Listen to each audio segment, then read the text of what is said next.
সাতমাথা থেকে করতা নদীতে পানি প্রবাহিত হওয়ার জন্য প্রয়োজনীয় ব্যবস্থা আমরা গ্রহণ করতেছি।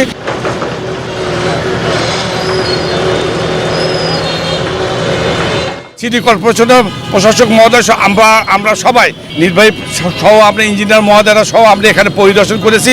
আমরা দেখলাম পানি এখানে প্রবাহিত খুব স্লো। এই জন্যে আমরা সিদ্ধান্ত নিয়েছি গত রাতে যে এখানকার অবস্থাটা কি জানার জন্য এখান থেকে আমরা ড্রেনগুলো ওপেন করব। সেই ওপেন করার যে কথা দিয়েছিলাম গত রাতে, আজকে সেটা আমরা ওপেন করে দেখলাম অবস্থাটা কি দাঁড়াইছে সাতমাথার। তা আমরা আপনি একটু সময় দিলেই আপনারা এর ফলাফল পাবেন, সুফল পাবেন। আর দয়া করে একটু ধৈর্য ধরুন। সাতমাথা থেকে করতা নদীতে পানি প্রবাহিত হওয়ার জন্য প্রয়োজনীয় ব্যবস্থা আমরা গ্রহণ করতেছি।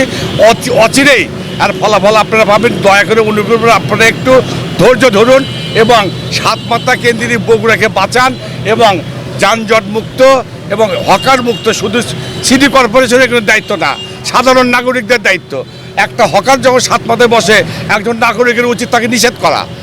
তা আমি অনুরোধ রাখবো, বগুড়ার সমস্ত নাগরিকদের কাছে বিনীত অনুরোধ থাকবে, ওনারা যেন সিটিকে নিজের মনে করে, এই মহানগরকে নিজের মনে করে ওনারা নিজের দায়িত্ববোধ থেকে হকারদের যেন বসতে না দেয় এবং আমাদের পরিপূর্ণ সহযোগিতা করে। তাহলে আমরা একটা পরিচ্ছন্ন বগুড়া মহানগর হিসেবে আপনাদের উপহার দিতে পারবো ইনশাল্লাহ।